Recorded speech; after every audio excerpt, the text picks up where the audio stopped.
I wanted to do a video podcast here for kids. So if you have any kids or grandkids, or if you know someone who has some kids, make sure you have them watch this video, okay? I have two stories to tell. Before I get to those, I wanted to say that when I was growing up, my dad used to say, choose your friends wisely. Good advice. He didn't want us running with the wrong crowd. As a matter of fact, I told the same thing to our two children when they were growing up. Choose your friends wisely. I told them it would be better to have just one good friend than 10 or 15 friends that might take them down the wrong path. I even told them that if they had no friends at school, I would be their friend. All right, here are the two stories. The first is about a little Indian boy, and the story goes that at a certain age they needed to carry out a challenge. And the challenge was to go up to the top of the mountain, spend the night, come back down the mountain, and return to the village.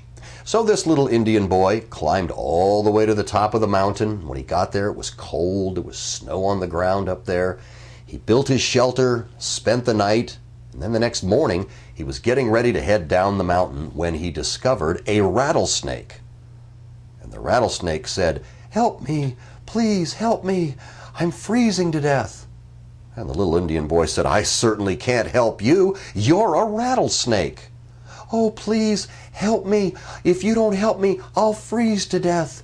Please take me down to the bottom of the mountain." "I cannot pick you up and take you down to the bottom of the mountain. You're a rattlesnake. You'll bite me." "Oh no," the snake said. He was kind of shivering.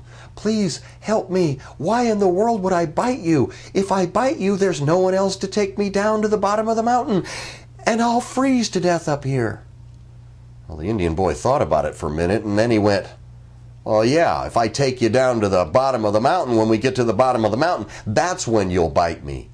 "Oh no, why would I do that? Why would I bite you after you saved my life?"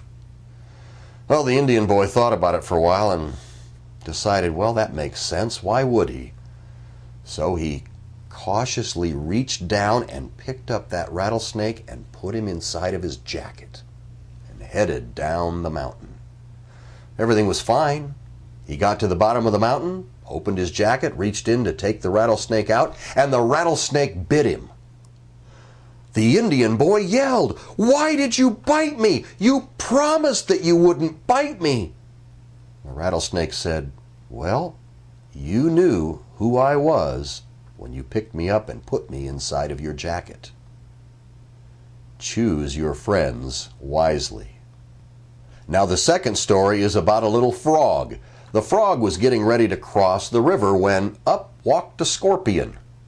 And the scorpion said to the frog, "Will you please give me a ride across the river? I have no one to help me to get across the river."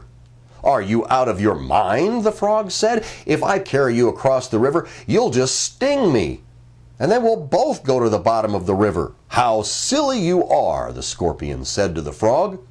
"If I sting you, then we'll both die. Why in the world would I do something as silly as that?" Well, the frog thought about it for a minute and said, you have a point here. "All right, hop on my back." Scorpion jumped on the frog's back and they started across the river, got halfway across, and Scorpion put his stinger deep into the frog's back. And as they were both sinking to the bottom of the river, the frog said, "Why in the world did you do that? Now we're both gonna die." Scorpion just looked at him and went, "Well, it's my nature."